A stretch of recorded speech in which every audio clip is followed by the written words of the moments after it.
Hello and welcome to this episode of Conscious Design. I'm your host, Ian Peterman, and author of the Conscious Design book. And today I'm excited to have Carl. He's the CEO of 40 Strategy. We're going to be talking about everything he's done, wrote a great book, lost its CEO.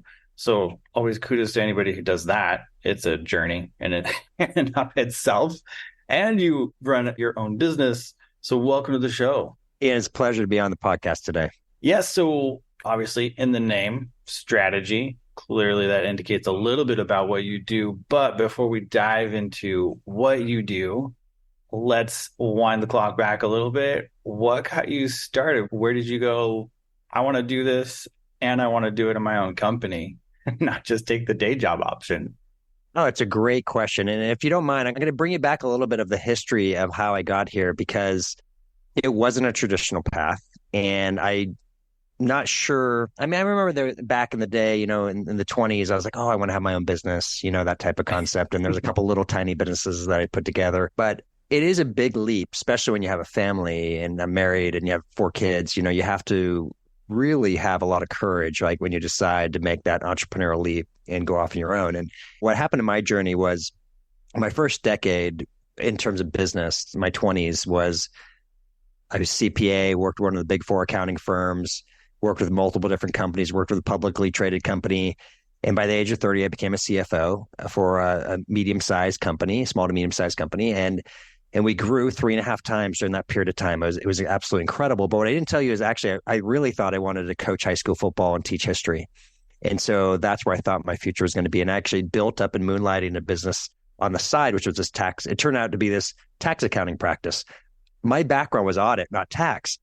But I learned it. I figured it out, literally put it all together, had up to 35 clients at one point. But the new company said, hey, Carl, we'd love to invest in you, but not if you're going to leave us in 5 years. Because I told them that. I said, hey, I'm just doing this to help build up my supplemental income so I can actually take a teacher salary and raise my kids.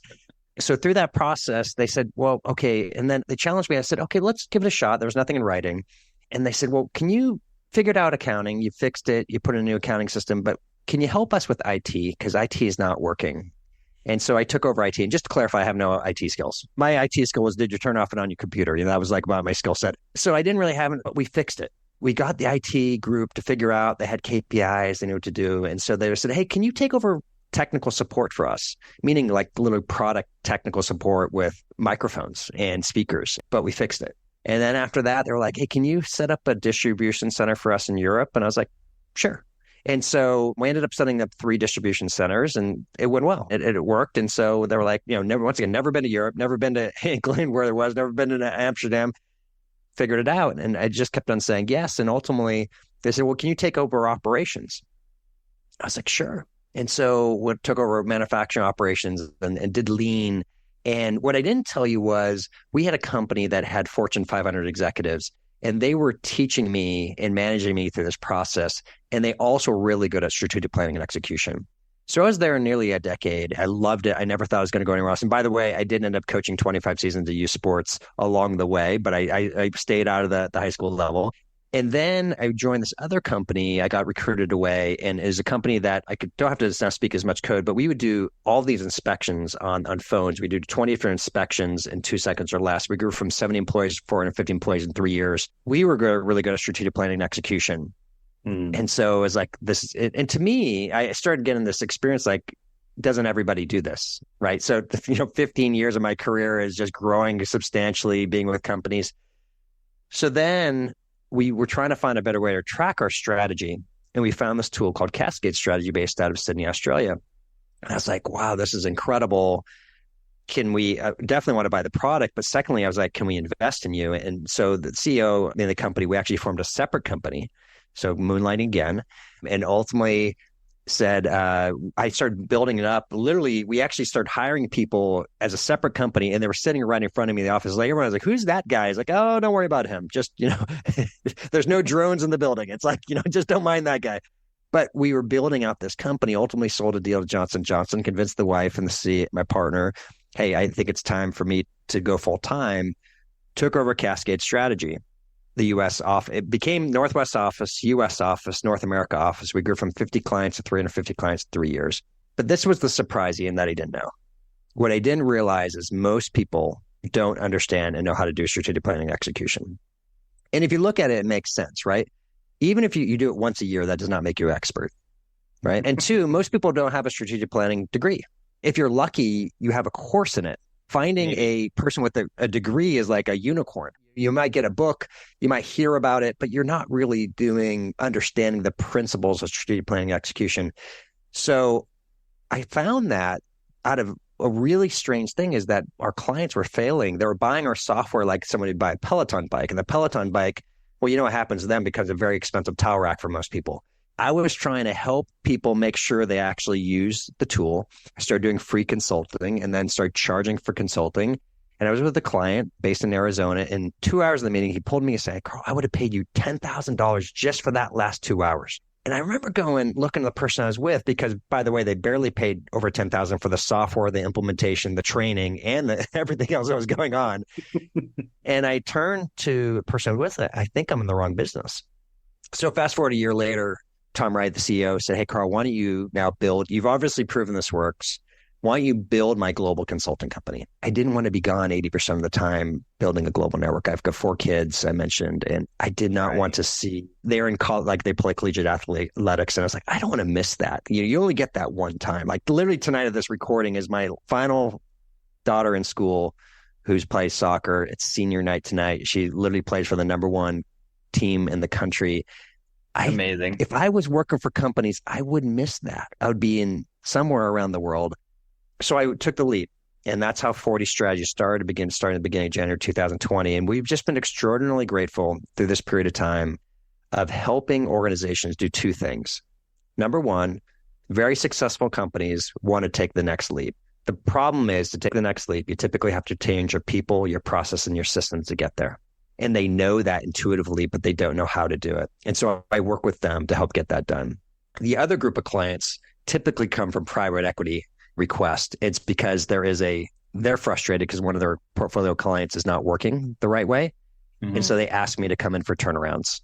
And so I come in with those companies, do turnarounds and help bring them back to profitability so they can be successfully sold or create the value that they need. So that's what I do. That's what I got there. And I could say this out of gratitude. I'm so grateful to have the greatest job in the world. Like I'm exactly for me where I'm supposed to be.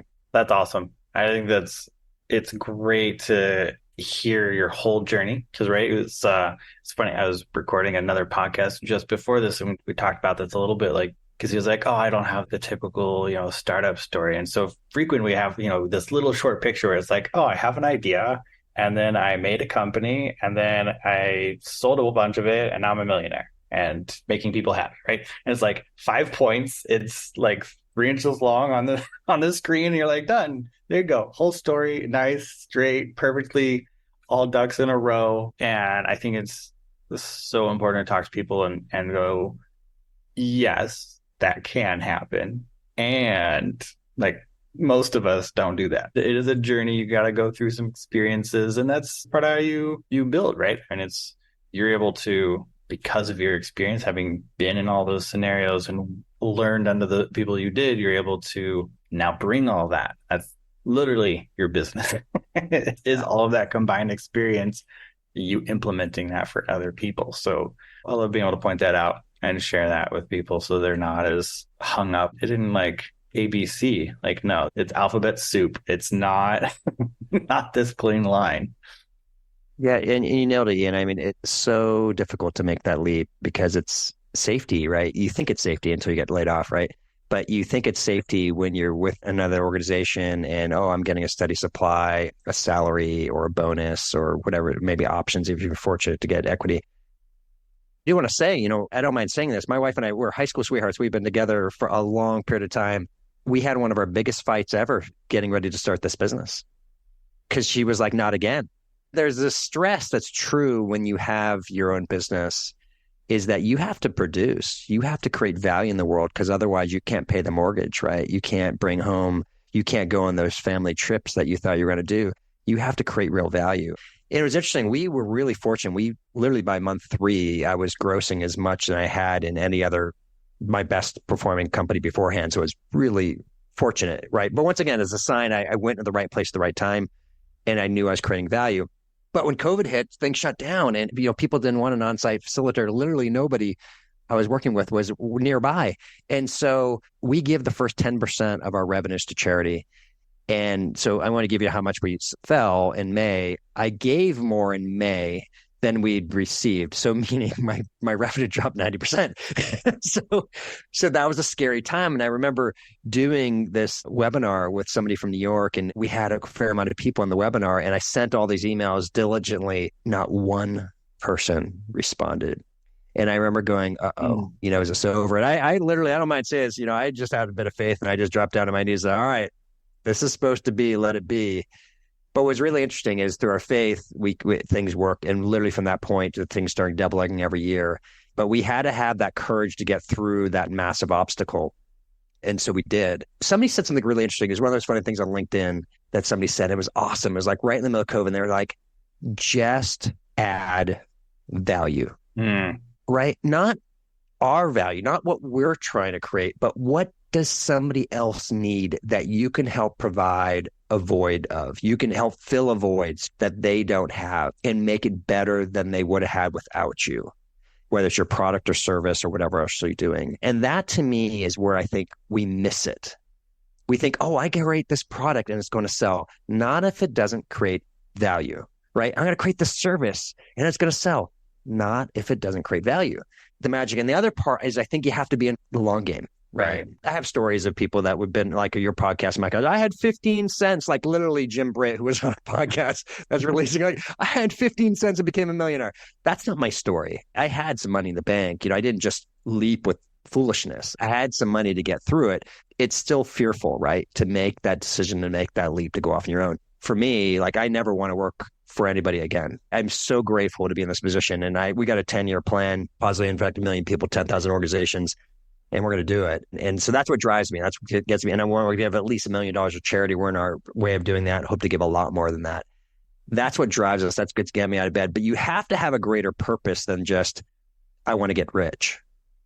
Yes. Because that's an empty promise. You and I know too many people that have made money, and they, like, if I play another golf round again, I'm going to like put that T in my eye and like be done. It's like, I'm not saying people aren't out there who can do it, but I'm not one of them. I was built to make a difference in the work world. That's what I love. But I also love spending time with my family and traveling around and seeing sporting events and doing these different things. But I don't see myself ever sitting by a pool 7 days a week or playing golf 7 days a week. I need to contribute and do things. And then I do those things on the side, which help bring me joy. But what brings me joy is my day-to-day love of getting things done. That's a good point. I share that. I'll never retire, but I want to do something good while I'm doing things. So definitely agree.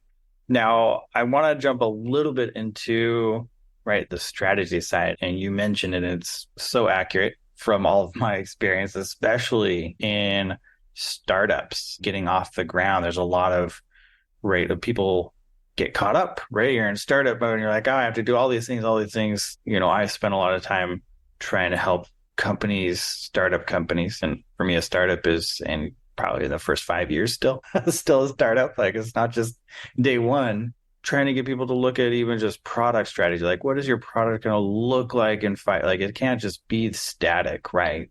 But then there's where you work in, which is the business side. Is there, I guess, what would be kind of a couple key points that could help? Like, what, you can't strategize on everything, especially if you're early startup, right? What do you see, I guess, either as the most commonly skipped thing that people shouldn't skip, or something that we all butcher and we really should do better at that would actually make an impact, right? Because like I said, there's a long list.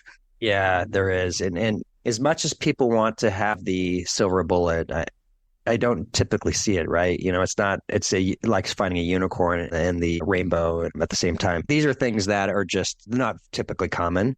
And I'm not saying that I haven't seen extraordinary growth and really fast and just, that have that, but often it's like funded by a bunch of money. They're not making money. I mean, Salesforce.com didn't make a profit for over a decade, folks, even though it's one of the most dominant companies in the world, because they had venture money pouring money in. And that's not the reality for most people. They don't have that set of funding on the side, or our grandpa Charlie putting a bunch of money into it from his trust fund. It's like, it's not the typical event. So when we develop a plan to begin with, it's what I talked about. You have to think about the long term to begin with. Where are we going? And I like to pull out to 10 years. What difference is the world going to be as a result of you doing what you're planning to do? What purpose is it going to be? What is it going to look like, your company, your organization, the employees, the products and services that you're providing, maybe the difference you're absolutely making in the world as a result of it? I'm working with one company right now, and they're like, they literally like, our vision is to have clean water and air for all. I mean, it's like, it's like, it's a massive, vision.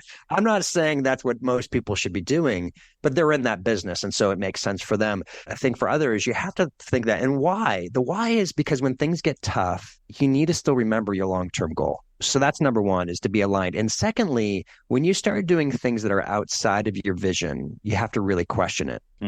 Is this make sense? So it becomes your original filter. So that's number one. Then number two is you have to start figuring out where you're going to go to help get towards there, meaning, i.e., to begin to set your goals. So there's a balance, and I want to be clear in this. It's so important to create stretch goals when you start out and forever. So meaning that's the 10-year vision should like have a 51% chance of success. That 3-year goal should be like a 70% chance of success, or you're going to hit 70% of it. And then your 1-year goal is like 90%. You should be able to hit your 1-year goals. You know what I mean? That's like near term. But the reason why we say that is we have this tendency to we overestimate what we do in 1 year, but we tend to underestimate what we do in 3 years. Hey, it's Ian here. So glad you're enjoying this episode of Conscious Design. If you want the full scoop on conscious design, what it is, how we do it, how you can do it, then check out our book. We wrote it so creative entrepreneurs like you can code social and environmental responsibility right into your brand's DNA. You can download the first chapter for free. Link is in the description. Enjoy the rest of the episode. Don't forget to like, subscribe, and share. What happens is you have to build the things. That's what strategy is about. It's about thinking about the big things and moving to the small things that you do day to day. That's number two. Then three, when it comes to your goals, this is a big, big, big reason why companies fail. And this is something we could learn from Amazon. This is what Amazon, Jeff Bezos taught his employees, is that, okay, you want to grow and double. Like, how many times, if I got a nickel for every time I heard somebody that says they want to double their company in 5 years, I would probably could retire, right? Okay, right. So, just on that. But let's just say it is. You want to double in 5 years. Fantastic. Okay, that's your major KPI. That's your vision. We want to double in 5 years. That's not what you're doing. Your KPIs have to be tracking so what I talked about, that's your lagging indicator, your revenue, your gross margin, your profits. That's all a lagging indicator. That's the result of everything that you've done. When you ask your accountant for your numbers, it's the end result. You can't change it unless you cheat the numbers, like you rearrange them. But if you have any honest accountant, it's just the facts. Right. Okay. So what we have to focus on is the leading indicators. We flip the script. Most organizations have 80% of their strategic plan with KPIs that are lagging indicators and only 20% that are leading. We flip it. 20% become lagging indicators. 80% become leading indicators. These are the things that we can control to help make a difference. So let's put this into like practice, Ian. So it's like, makes sense. Classic thing. Okay, I'm going to double in sales in 5 years. Fantastic. And I love you. By the way, if you want to do that, call me up right now. Let's get working on it, and I'm going to help you. So I'm not meaning to like demean this, because I love high growth, fast companies. And by the way, I've been with multiple companies I've done it. Matter of fact, 7 different companies I've tripled in size within multiple companies I work on the outside, doing on the outside. It can happen. But once again, you got to focus on the right things, focus on what's happening and taking place. So a great example is I'm going to hire this, I'm doing this for sarcasm a little bit. Well, we're going to hire 2 salespeople this year, and it's going to help double our sales next year. So like meaning in the current year.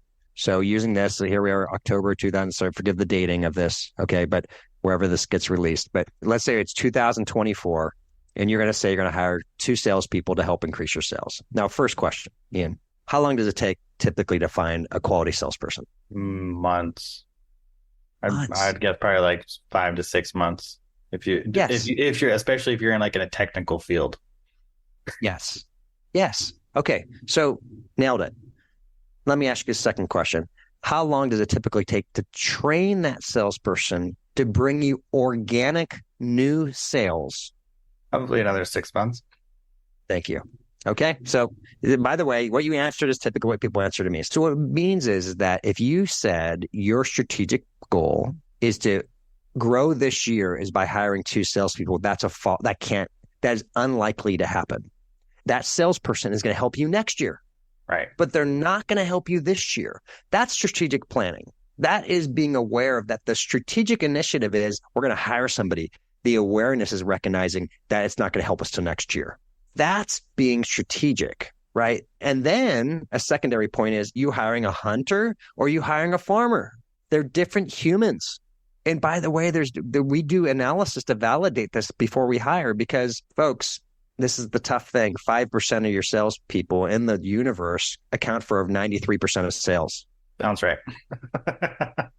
Okay. So it's worth spending the time. If you're looking for a hunter rather than an account manager, spend the time and the energy to find the right hunter to fit your business to help you grow.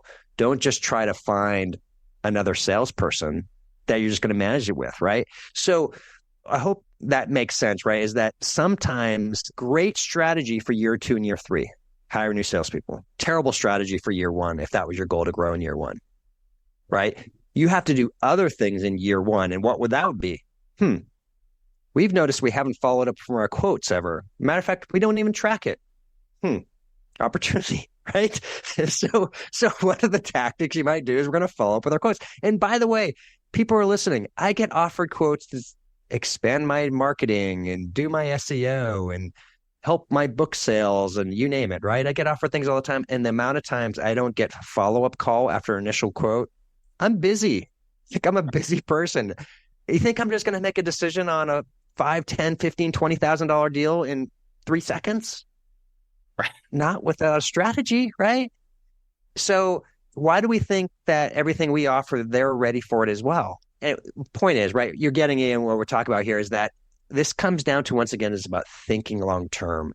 How do we make these decisions to recognize that decisions we're making today is going to help out the future and long term? And then these are the decisions that are going to help us out in 30, 60, 90 days. And we do that too. We do, just to clarify, we do actions that get immediate results. It's not hiring 2 salespeople. Right. That's going to help you out in year 2 and year 3.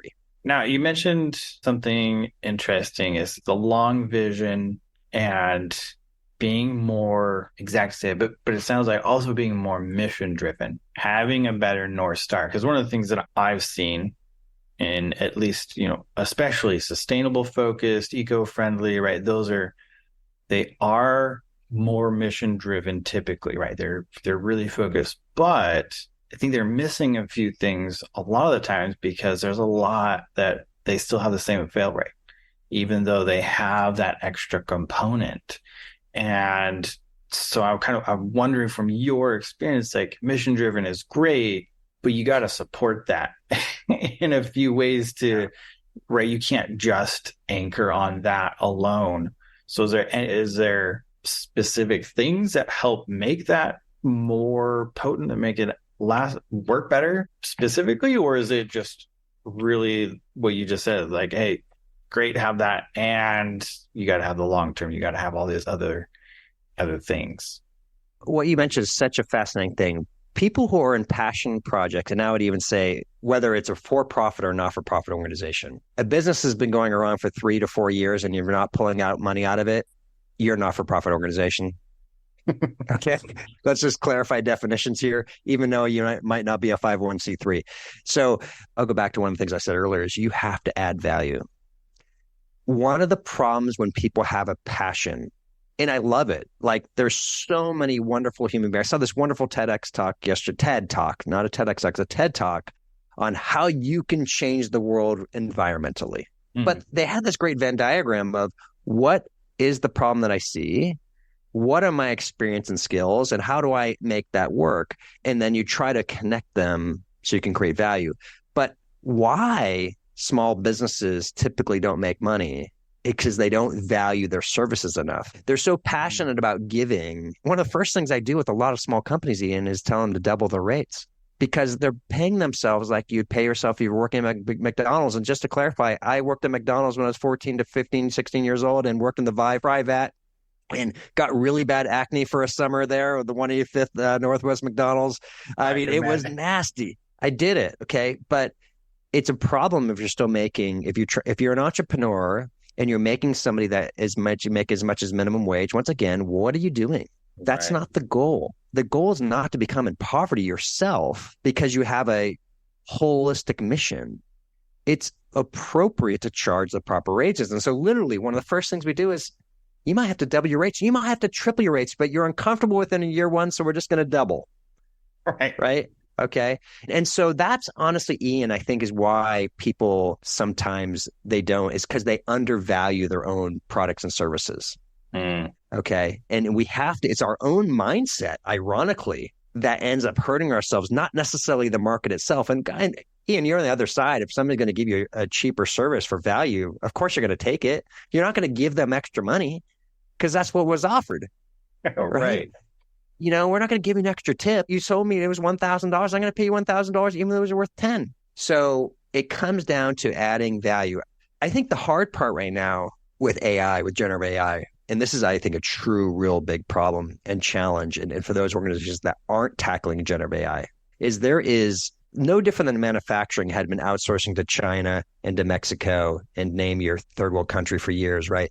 We've been doing these things. Well, I think everyone knows, right, by now that white collar jobs are being removed like crazy right now, meaning that your marketing jobs, your accounting jobs, your copywriting job, one or two things are happening. It's getting outsourced to India or to Pakistan or to the Philippines, or it's being automated through generative AI right now. And so even then, how can you add value in that process and price yourself properly so you become a part of the future and not eliminated in the future?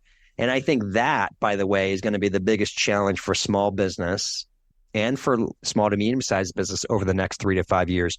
They have no idea of all the software that's being created to automate their life. And unless they're on top of it, their product or service is going to be a ChatGPT prompt. Right.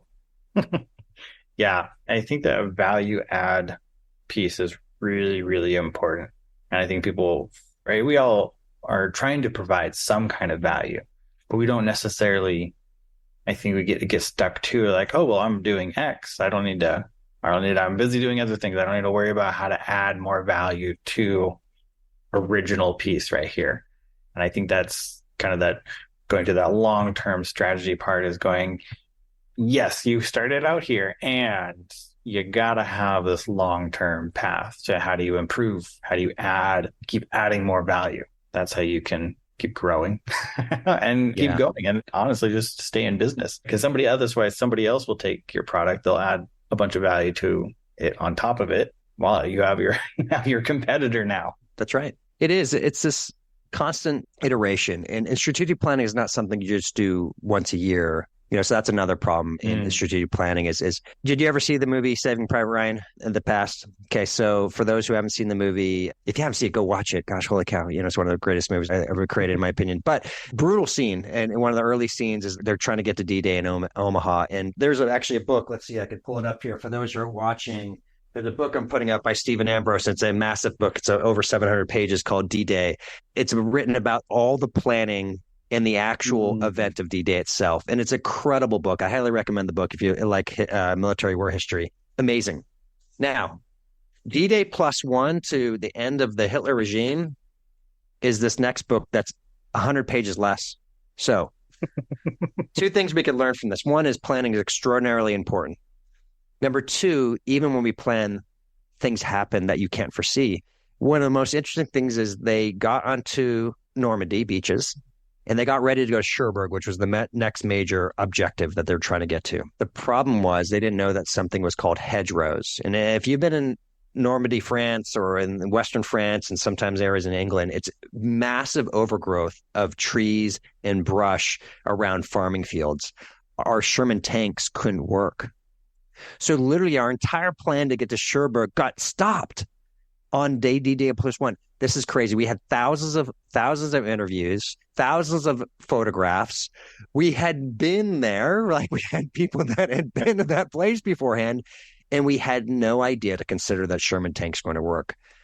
So this is what you have to be aware of, is that hedgerows happen. And the mindset I like to say is strategic planning is a hypothesis. It's not a fact. Whenever you create a beautiful strategic plan and put it into a lovely document and you say to the world, this is what we're going to do, what happens is you get incredibly bad ego and you think you have to follow it or you're dead or you lose your integrity. And that's just not true. You have to have a mindset that this is an idea. This is our best idea. But we recognize we're going to run into hedgerows. And when we hit those hedgerows, we're going to change our strategies to still get to our objectives. That mindset is super critical because that's the difference between a strategic plan that has a bunch of dust on it or one that actually ends up working. And so that's why it's okay to put it in documentation, but we believe actually putting in software is far better because we want it to feel dynamic. We want people to recognize it's going to change. We don't want them to think it's a solid document like a book that can't change.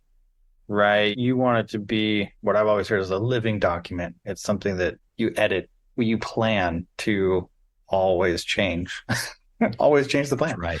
As you're That's going. right. Yep. Once again, keep in mind, the biggest book was D-Day, right? It was all the upfront work. The easy part was overcoming the obstacles. It wasn't easy at all, right? But it was like you had an initial plan and you went through all these crazy obstacles and then you endured because you still recognized what your original mission was. You still had an original mission to reach your objectives. And going back to the vision of that, we wanted freedom, right? You think about it, right? We wanted freedom for the world. That's literally what was at stake in World War II. No joke, right? Because think of what happened once at the end of the war, you had the East and West and the Berlin Wall that got put up right at the end of the war. And literally you had a bunch of people who were under communism control versus those who had democracy. That's obviously not everybody gets to have that big of a thing, right? In terms of mission, but we still can be thoughtful and think about the difference. Once again, we're going to have in the world as a result of us being around. Absolutely. Yeah.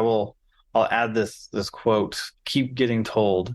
And it's I think it's Einstein. He's quoted as having said, I'll spend out of an hour. If you give me a problem to solve, I'll spend 55 minutes thinking about the problem and then 5 minutes solving it. And I think that's that. And I think it was the other one I think I grew up hearing was no plan survives contact with the enemy. It was like one of General Patton's quotes. And those two things have always stuck with me. Like that's accurate. my life would say yes to that.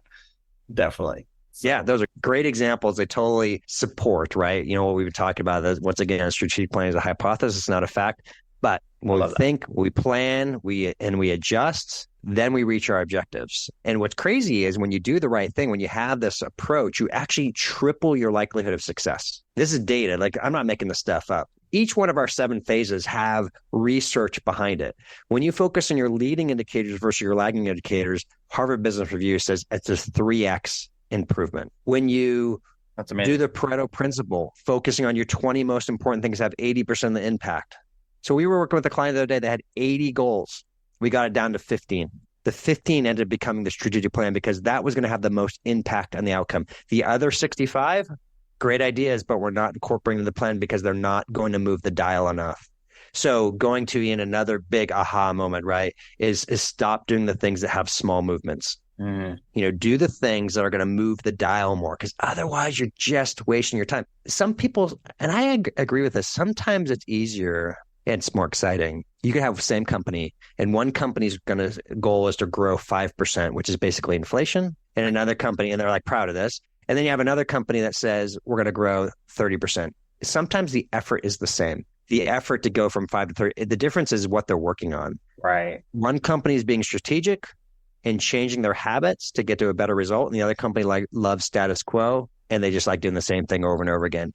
I am so concerned about those status quo companies in this current decade. I think unlike any other time, I mean, they've been getting demolished for years, but I am really concerned over the next few years for those who are not adapting their approaches of being, even if they're a local in-store, small town company, you need to consider being a global player, meaning your resources and how you get things done, the technology you use. This is the most beautiful thing, what people miss with generative AI. This is built for us, the small guy. This is like built For small clients, we can now get access to technology in the past that only clients like Google, Microsoft, and Facebook had. It's at our fingertips now. We Right. get to use this data for ourselves. And what is it? I read a study the other day and wrote about it. It's like 5% of people, what was it, 50 and above, or 55 to, I can't remember the exact age group, but 45, like 50 to 65,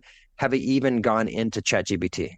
Folks, it's like wake up, McFly, remember Back to the Future. It's like we need to wake up.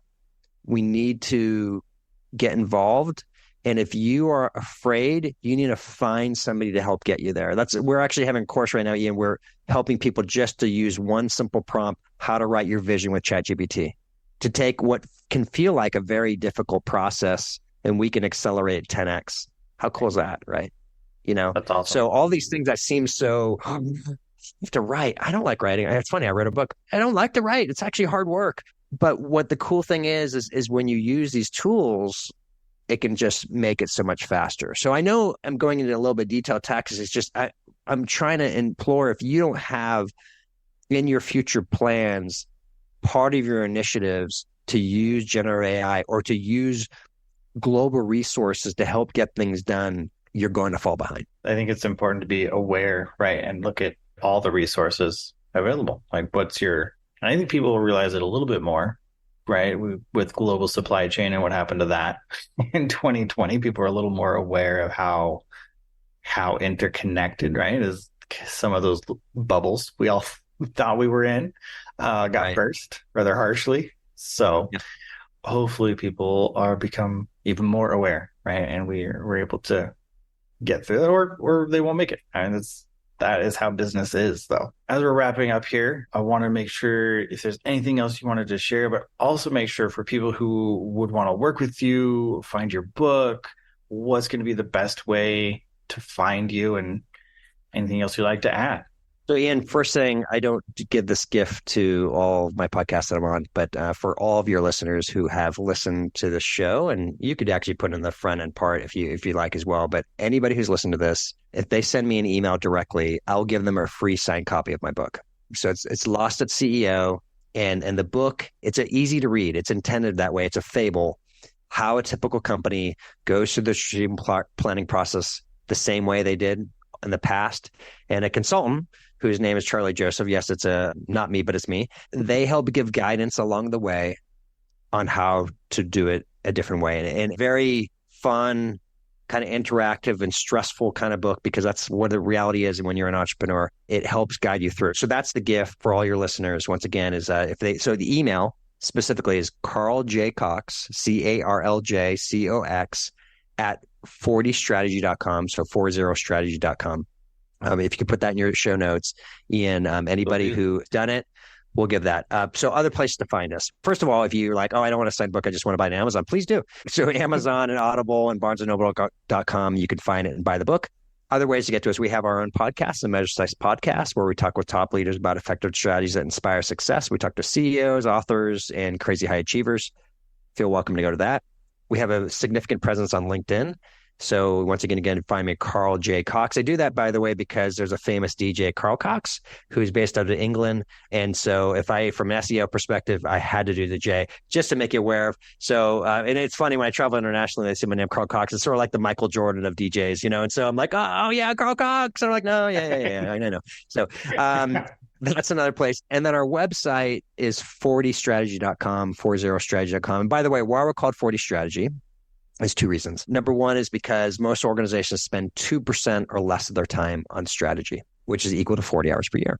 So we're called 40 Strategy for that reason. The intent is, look, you don't have to hire us forever, but you give us 40 hours, we're going to help turn your company around. So that's why we're called 40 Strategy. And not just turn around and help grow to the next level, I should say appropriately. Number two is there's kind of a bigger thing that 40 has the reality is, to become successful, it is a struggle. And sometimes, there's like 40 days to break a habit, or 40 years to go through a struggle in our life, or whatever it might be. And there's a truth to that, right? That's once again, I keep on going back to, is it's so important to have a long-term focus so you can get through the pain and struggle and obstacles of being an entrepreneur or a CEO in your business. But when you do, rewards happen. And it's so awesome when you get there. So I just wishing, once again, to all your listeners the very best. of going through that process, please feel free to reach out to us, and we'd love to talk to you to help out if you need. And if not, please get a free signed book. This is an offer I can't give out forever, but to your listeners, they have it. Absolutely. Well, and for everyone listening, we will make sure that all of that is in the show notes. We'll make sure it'd be easy if you want to just click on things, whether you're watching or listening to this.